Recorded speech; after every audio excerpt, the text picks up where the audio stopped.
What's up, Danny? How you doing, man? Good, good. Yourself? I'm all right. I see y'all don't get a break from the testing, huh? Yeah. Nah, it's crazy. It's just ironic too. I'm getting married in 2 days, my wedding weekend, and so much is going on. So it's like we're getting so much wedding stuff done, and people are calling me like, "Who the hell is this?" Like, "Are you in Philly?" I said, "No, I'm here to drug test you." I'm like, "You serious?" So yeah, it's ironic timing. Yeah, well, congratulations to you, man, in advance on the wedding.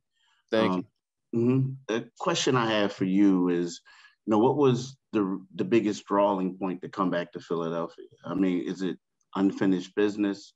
I mean, what was the biggest drawing point for you to come back? Oh, for sure. That's for certain. I believe if I was healthy, things might have been different.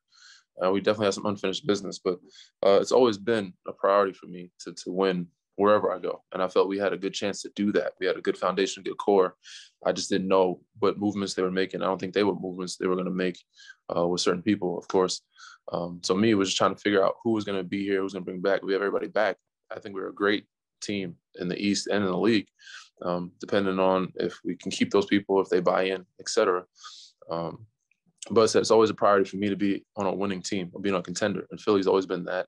And we had a great shot, great opportunity. If we bring it right back, I think we still have a great opportunity. So that was the number one. And obviously, said seeing where the market was. The market was a lot lower than people expected. As you can see around the league, a lot of guys are getting crazy numbers or very low numbers. It seems like the middle ground is kind of missing again. So the superstar is taking a big bulk of the cap, and then a lot of guys on vet minimums. So trying to find that common area, that middle ground for me, for guys like me, was tough this market. But you want to get the best. You said you want to get your market value. You want to try to do the best with that, and also be, in a contending city. Most guys try to look for all three. It's hard to get all three. You're not going to get all three in a city that you want to live in, a city that's a contender, and the most money you're going to make. It's hard to get all three of those, but you try to maximize and get at least two of those things. Is it kind of I want to say weird for you, but you were in San Antonio for a long time, right? Mm-hmm. And then you get traded to Toronto, you go to LA, you come to Philly, and now for the first time in what, like 3-4 years, that you're going to be on the same team for more than 1 year. I mean, like, what's that like? It's not like living out of a suitcase, so to speak. I haven't even thought about it in that aspect, to be honest with you. I still been kind of living out of a suitcase. Said so many different cities in so many different years, but to be on another team for more than another consecutive year, it's been a while since I've done consecutive years, even though I consider LA kind of because we did an extension of the bubble, et cetera. We were there for a little while. Mm-hmm. So yeah, I haven't really thought about it in that aspect, so it'll be different. But we have a young group. We lost some of our vets, George Hill and Dwight. I think I'm the only person over 30 on the team now. But the younger guys a little more experienced. We got Ferk back. So yeah, Joel more experienced. Tobias Ben, they're all experienced, but I think we have a good solid core and a good group. We can keep those guys together, that group together, and get everybody to buy in. I think we still dangerous, still a very good team, and we picked up Andre Drummond, who's a good piece for us. So as I'm excited to see what we can bring to the table this year. That we've always been a top tier team. Just getting over that hump, and I think the pieces that we got will help us get there. Thanks, and again, congratulations. Thank you. All right. Next, let's head it over to Paul Hudrick. Hey, Danny. Welcome back and congratulations on the wedding coming up. I'm just curious what you've had as far as communication with your teammates. Whether the conversation's been like since you re-signed, and did anyone kind of try to recruit you to come back that really wanted you back on the team? Like I said, the market was kind of strange, man. A lot of people wanted me, but they just didn't have the space or money for it. So not just here in Philly, but other teams recruited me as well. Dwight was trying to get me to come back to, George was trying to get me to Milwaukee, but trying to do the minimum. People were trying to get me to go other places. But of course, Philly was the guys on the team. Joel talked to him at the end of the season, talked to him throughout. He sent me a text like, "I really want you back. I understand the business side of it. You got to do what's best for you and your family, but I would really love to have you here." Tobias was calling me nonstop. We FaceTime. We're from the same area, so I know him well. We communicated throughout the process of what's going on. He's like, "Look, man, you can't go there. I can't lose you to that team." That type of thing. We're going to make it happen. We're going to make something work. So yeah, it was great to hear from them throughout the process. Great to talk to my teammates to see how excited they were that I'm back. We had a great group. We had a lot of fun on and off the court. We gelled together well. We had good chemistry, and we got along. So a lot of those guys were excited and interested and expressed that they wanted me back. And, I'm glad I was able to, come back, and we can hopefully do something special again this year. Thanks, Dan.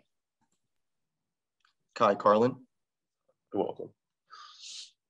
Hey, just congratulations on the wedding, man. Just real quick, wanted to ask you, other than in LA and Milwaukee, were there any teams that made an offer to you in free agency? I said it was tough because there wasn't many space. Some teams were trying to do sign and trade deals mostly, but there were a lot of teams that were interested, which made me feel great about it. Brooklyn reached out, Milwaukee reached out, Chicago was a team, Cleveland was a team. Golden State briefly was on the table. So there was a lot of teams. There was Charlotte, I think, was briefly on the table for a while. But it said that there were only a couple teams that came in strong and were trying to make some things work. But it was too much for it, because we said they don't know who was moving what, if they were moving pieces or not. It would have had to been a sign and trade deal for certain other guys, but it just wasn't. I said the teams that were really recruiting, I said, wasn't a better situation than I am in now. There weren't contenders.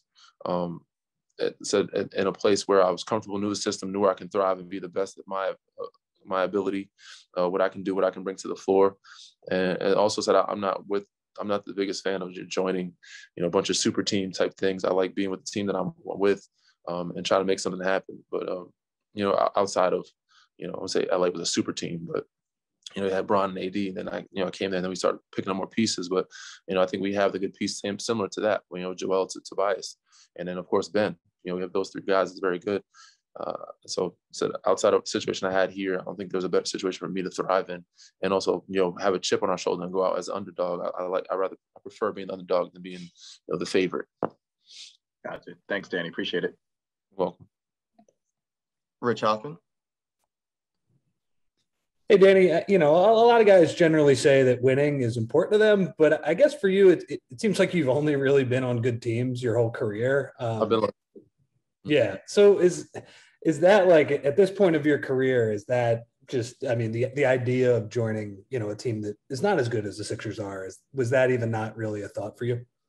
There were some teams that came to the table that made it very interesting, but it was very hard to, see myself in that situation and trying to help rebuild something with a group of young guys, not saying alone, but, particularly not too many other people with help. So there were some things that came to the table. I said if the money was a large difference, then it made me think about it more. But because it wasn't a large difference in that, not saying it's even about the money at this point, but if they offered something crazy at the table or off the wall, then it's something that I would have to consider. But there were some teams I did consider. I thought I liked the movements that they were going in, the direction they were going in, before they even made big moves. But at the end of the day, I said, I like to win. In this point in my career, I couldn't see myself as being the rebuild guy.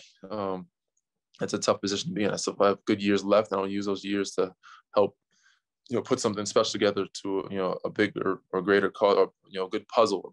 I'll be a piece to a very nice puzzle. I think I have that here in Philly. So yeah, it's tough to pass up on what I have now, what I can bring here to go somewhere else for more money to try to help rebuild. It's just, winning is something that I'm used to. I think it'd be a culture shock to be in some type of other environment. You also mentioned briefly the other players who re-signed and that they signed. It seems like, at least so far, it's a pretty similar team to last year, where you're either bringing back you and Ferk, or you're signing Drummond for Dwight's spot or something like that. What have you made of the other moves that the team has made besides you? I said I like the pieces we picked up. I like Drummond. I think he's very good. Bringing back Ferk was big. I said we got all the same, but not many free agents we had. We have a lot of young guys I'm watching Summer League are doing well. They're killing it. Tyrese, B-Ball Paul, Isaiah Joe, Tuck. They're all doing a great job of leading that young group. But with the foundation we have, let's say with Tobias, Ben, Joel, Shake, we have a lot of great guys in this locker room on this team that we're able to bring back. It sucks that we lost Mike Scott, but I do like Georges Niang. I think he's a great addition, and it'll be a lot of fun to play with. He knows how to play basketball the right way. He's played in Utah for so many years. He moves the ball and can shoot it very well. So another guy that can space the floor for us. And of course, the way Seth has been playing, unbelievable out this world. No matter, sky's the limit for our team when you got guys, that we can space the floor, shoot it, and score at a high clip. I'll go a few more. We'll start with Austin Crow. Hey, Danny, you mentioned that Joel and Tobias were adamant they wanted you to return. Did you hear from Ben at all? And what did you, how much was his status with the team sort of a variable in your decision to come back? Last time I spoke to Ben was probably around the 4th of July weekend. It was just early. I try to give him his space. I know a lot of people, the media is on his head. A lot of people talking about him. Ben's not a text type of guy. So I sent a text here or two and they'll respond, a little bit later or randomly, but he's more of a FaceTime type of guy. I haven't spoken to him in a little while. I haven't been able to FaceTime him. I have a lot going on with the wedding. So there's a lot going on my end as well. So I had free agency, I had the wedding. I didn't know where I was going to be at, and I have this. But I will make it a point. I know Dwight has talked to him. I talked to Dwight recently. I think he's coming to the wedding as well. Said he saw him out in LA working out. But I will, FaceTime, in the near coming weeks after this wedding is over, and I'll be out in LA. I do have my house there. I'll be able, check up on him. But we've talked briefly just to check and see how he was and see how things are going. I said, happy 4th of July, enjoy your family, that type of thing. So it was nothing deep in that conversation. Brian Toporek. Hey, Danny, congrats on the wedding in advance. You brought up the concept of buy-in a couple times today. So I wanted to ask, were there any specific instances last year where you think the team didn't buy in either to what the coaching staff was preaching or something along those lines? And then, moving forward, where do you want to see that improve? I don't think that there was any instance where people didn't buy in. I just think that there are instances where they can buy in more and commit themselves more, be more selfless. Not saying that we're a selfish team, but I just think the habits, they're not there yet. The building of the professionalism of always, committing to something and being there, showing up every day and making sure that you're there for your teammates, for yourself, and better, not just yourself, but, the team. So there were some instances where I said, in the atmosphere, you can tell it's going to take a while to change some of those habits. But I think they did buy in, which said a lot of people that were here before me, they said, this was way worse. You could see they're doing a great deal better than they were last year. So I know there was improvement, but, myself, Doc, our coach staff, our work cut out for us to make that even better. And I think that's where it starts. If you want a team to be winning organization, it starts with the small details and the things outside of the court of just buying in and committing and being selfless and showing up and doing little things for each other and with each other. Cool. Thank you. Well, that's it. Back over to Keith. Hey, Danny, you said something when they asked you about Ben, Austin asked you about Ben, you talked about space. In these type of situations, do you feel that's the best way, the best thing to do for a teammate? Just give them some time, give them some space. It depends on the teammate. It depends on the person. I always try to give some people some space and time for when I can, not say interfere, but put myself in a position to have a good conversation with them. Sometimes some people need that conversation right away. Some people need console and comfort. With Dwight, I might have to talk to him right away. Sometimes give him some space. Sometimes, he likes to vent. It's depending on the person. I think with Ben and his personality, I think it was, the right move was to give him some space early on, and I'll, let him just breathe a little bit. Let him digest what's going on and what's happening around him, and hopefully have him refresh, get a new mind state, frame of mind, and then have a conversation later on. So he's had that time now. He's been in LA. He's been relaxed. There's so many other things that have going on where the media is not thinking about just him anymore, or about what his wrongs or mishaps or his flaws. They had the Olympics going on, other people. The great thing about social media, the good and bad, is that you do well, they're gonna blow you up. You do bad, but there's always gonna be somebody that's gonna do something bad or good where that they're going to forget about it. So hopefully that time is giving him time to heal.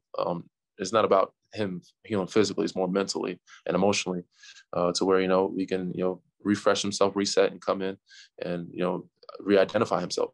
And I said, hopefully have that conversation with him. And I guess re-identify yourself, that's the type of advice that a veteran would have for a young guy, a veteran who's been traded before, been around certain guys who been through certain situations.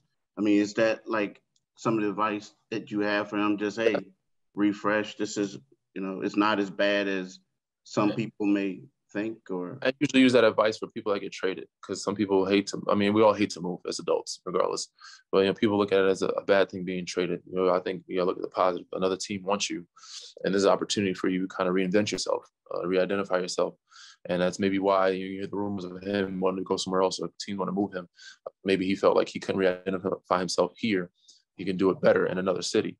But that's not always true. You can do that in the city that you play in. You can come back a totally different player. You have more time off this summer now to work on some things, reset your mindset, reset yourself, and hopefully come back, a stronger, player or different player. And that would be my advice to him, of course. But to all players that have gotten traded, I tell them, take this opportunity, to re-identify yourself, reinvent yourself in this system, this organization. They don't know you. You can be a totally different person. I can go somewhere else and try to be a ball handler. Not saying I'll do that, but I can show that I can do more in that system. They might say, hey, we might use Danny Green in some actions where he could handle the ball.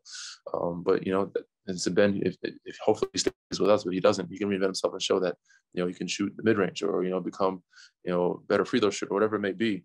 You can say you came back and this guy actually can do this, bring to this table, maybe because his frame of mind is different in that atmosphere. Cool.